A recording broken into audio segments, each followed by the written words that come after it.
من الشیطان الرجیم بسم اللہ الرحمن الرحیم نحمدہ ونصلی علی رسول الکریم۔ محترم سامعین و ناظرین کرام، السلام علیکم ورحمۃ اللہ وبرکاتہ۔ آج ہماری گفتگو کا عنوان ہے نبی اکرم صلی اللہ علیہ وسلم کے امتی ہونے کا تقاضا۔ یہ ہمارے پروگرام کا دوسرا حصہ ہے۔ اس سے پہلے اسی عنوان پر ہم ایک پروگرام کر چکے ہیں۔ یہ الحمدللہ یہ دوسرا پروگرام ہے۔ برادران عزیز، آپ جانتے ہیں کہ ہم سب اسلام کے پیروکار ہیں۔ ہمارے نبی کریم صلی اللہ علیہ وسلم جو پیغام ہدایت رب العزت کی طرف سے لائے وہ سراپا خیر ہے، امن ہے، سلامتی ہے، نیکی ہے، بلائی ہے، اور یہ پیغام انسانیت کی ترقی و خوشحالی کا ضامن ہے۔ یہ صرف دعویٰ ہی نہیں بلکہ حقیقت ہے۔ اس کی سب سے بڑی دلیل خود لفظ اسلام اور لفظ ایمان ہے۔ یہ دونوں الفاظ امن و سلامتی سے ماخوذ ہیں۔ گویا ایمان اور امن، اسلام و سلامتی لازم و ملزوم ہیں۔ قرآن مجید نے جس دین کی دعوت دی، یہ دونوں الفاظ اسی کا نام ہے۔ نبی اکرم صلی اللہ علیہ وسلم جو عملی قرآن ہیں، ان ہی دو الفاظ کی عملی تفسیر ہیں۔ اس لیے تو ہمارے آقا محسن انسانیت حضرت محمد صلی اللہ علیہ وسلم کو رب العالمین کی طرف سے رحمت للعالمین کا خطاب عطا کیا گیا۔ برادران عزیز، اس امن عامہ اور اس عالمی امن قرآن پاک کی خاص تعلیمات ہیں۔ اسلام کی تعلیم ہے کہ اللہ نے انسان کو ایک باپ اور ایک ماں سے پیدا کیا اور قوم و ذات میں تقسیم کر دیا تاکہ باہمی پہچان میں آسانی میسر رہے۔ یہ بات سورۃ الحجرات کی آیت نمبر 13 میں بتائی گئی ہے۔ یہ ایک جامع آیت ہے جس میں پر عمل پیرا ہو کر دنیا میں امن قائم ہو سکتا ہے۔ قرآن پاک نے لوگوں کے لیے ناز کا لفظ استعمال کیا ہے۔ ناز عربی زبان کا لفظ ہے جو انس یعنی محبت اور الفت کے معنوں میں استعمال ہوتا ہے۔ انسان کو انسان الفت و محبت ہی کی وجہ سے کہا جاتا ہے۔ اس لفظ سے بھی امن کا اشارہ ملتا ہے۔ حقیقت میں اسلامی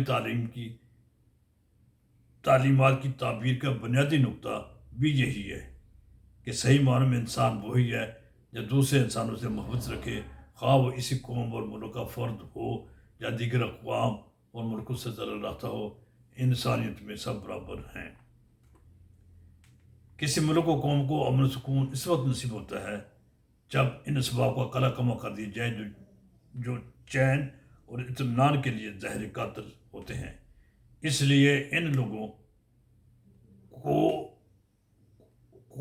کا اور ان قوتوں کا پوری قوت سے سر کچلنا ہوگا جو اس کے پس پردہ کار فرما ہوتی ہیں، جو انسانی امن و عافیت پر ڈاکہ ڈالنے کی مجرم ہوتی ہیں۔ اسلام میں ایسے لوگوں کے لیے نرمی اور شفقت کی کوئی جگہ نہیں جو امن عامہ کو تہ حوالہ کرنے کے در پہ ہوتے ہیں۔ اسلام کے نتیجے مسلم و غیر مسلم، چھوٹے بڑے، امیر غریب اور اپنے پرائے سب کا خون محترم ہے، اور کسی کو کسی کے خون، جان و مال اور عزت و آبرو سے کھیلنے کی اجازت نہیں۔ اس کے نزدیک انسانی جان کی حرمت بیت اللہ سے زیادہ اور اجتماعی مفاد مقدم ہوتا ہے۔ قیام امن کے ضمن میں عقلی تقاضا بھی یہی ہے کہ چند مفاد پرستوں اور عدم برداشت کے حامیوں کے سبب پوری قوم اور معاشرے کی اکثریت کو یرغمال نہ بننے دیا جائے۔ فتنہ فساد اور امن و امان میں خلل ڈالنا انتہائی تباہ کن ہے۔ اس چیز کو مدنظر رکھتے ہوئے اسلام نے فتنہ فساد کی جا بجا مذمت کی ہے اور فسادیوں سے بیزاری کا اعلان کیا ہے۔ فتنہ فساد اور عقل غلط بپا کرنے والوں کو قرآن پاک نے گمراہ، نافرمان اور بدکار کہا ہے۔ کردار کے لحاظ سے جو اچھا، صالح اور خدا ترس ہوگا، اس سے یہ کام سرزد نہ ہوگا۔ اس لیے قرآن نے اپنے پیروکاروں کو ان کاموں سے اجتناب کی تاکید کی ہے۔ سورۃ الاعراف کی آیت نمبر 7 میں کہا گیا ہے کہ زمین میں فتنہ فساد نہ پھیلاؤ۔ اللہ تعالیٰ سے دعا ہے کہ اللہ تعالیٰ ہمیں قرآن کی، اسلام کی، نبی صلی اللہ علیہ وسلم کے اسوہ مبارک کی صحیح تعلیمات کو سمجھنے، اس پر عمل کرنے کی توفیق عطا فرمائے۔ اپنے ملک و قوم کی ترقی و خوشحالی کے لیے کام کرنے کا ہمیں ہمت و توفیق دے۔ ہمیں ہر قسم کے سازشوں سے محفوظ رکھے۔ اللہ تعالیٰ ہم سب سے راضی رہے۔ السلام علیکم ورحمۃ اللہ وبرکاتہ۔